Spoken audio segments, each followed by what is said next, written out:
This is the story of how water got on Neptune.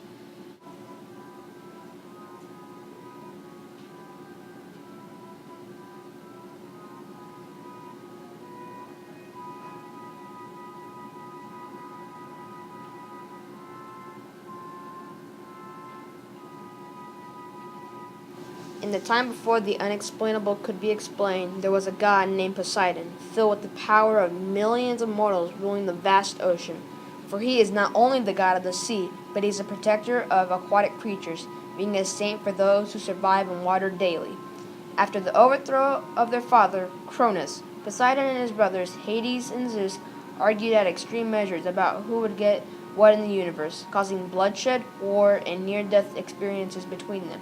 Poseidon was widely worshipped by seamen, therefore having them be his army.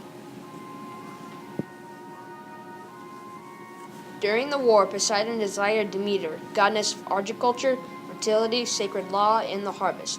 To see if Poseidon was worthy, Demeter asked him to make the most lurid animal that the world had ever seen. So in an effort to impress her, Poseidon stopped the war and created the first horse. In some accounts, his first attempts were unsuccessful and created a variety of other animals in his quest. Thus, by the time the horse was created, his passion for Demeter had diminished.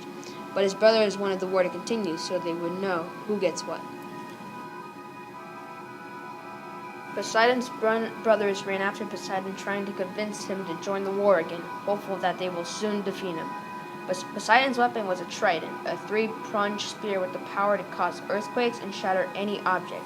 This spear caused him to be known as the second most powerful god, just behind Zeus, god of the sky.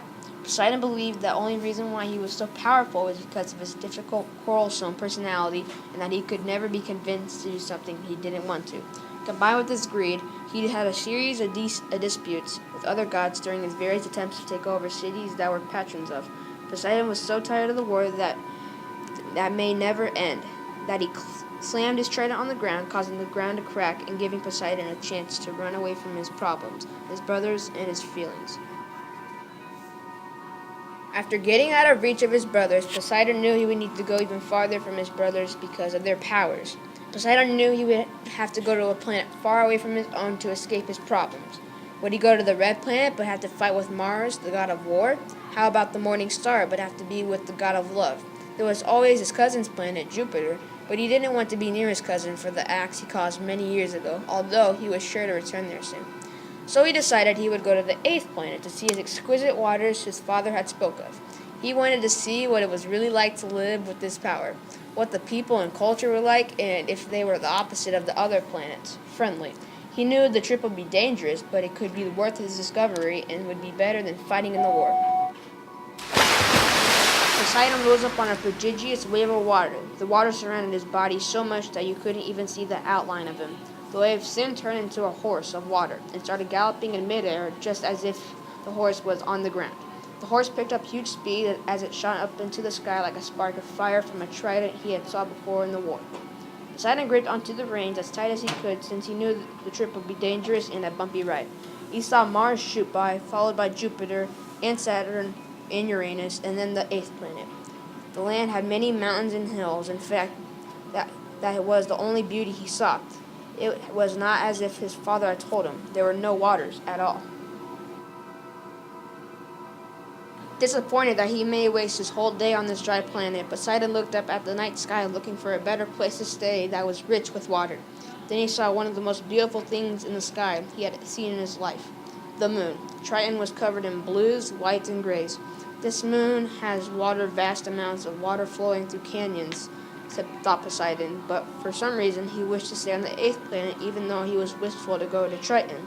Poseidon believed that he could see the moon's beauty from the planet he was already standing on, yet he wandered off trying to find a better view. Poseidon wandered into a little village full of people hurrying through the streets. All of a sudden, Poseidon heard a shriek of horror and the people's heads turned towards him. There was a slight moment of silence, and then the men and women grabbed their children and ran into their houses, shutting and locking the doors and windows. Poseidon didn't know what was wrong. Surely they had seen a god before.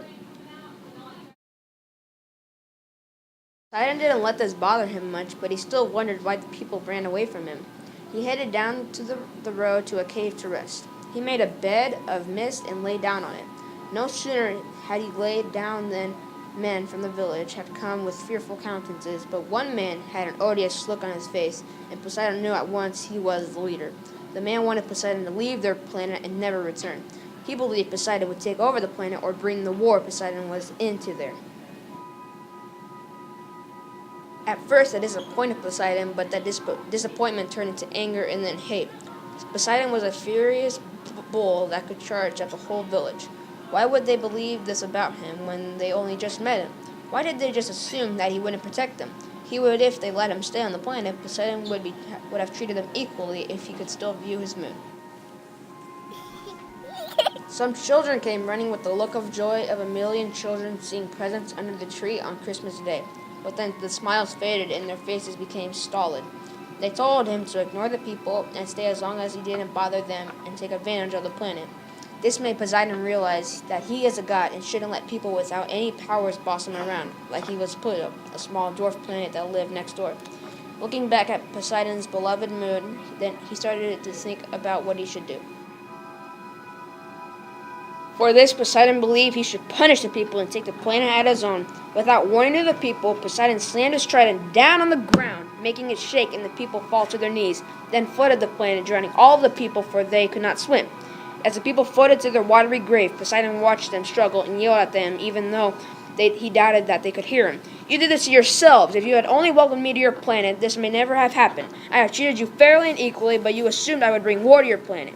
Therefore, you deserve a punishment. Waves crashed furiously on the rocks. To keep it hidden that he was still on the planet, he changed his name to Neptune and set up 2 water horses and a water sculpture of himself, so they would think that he left the planet forever.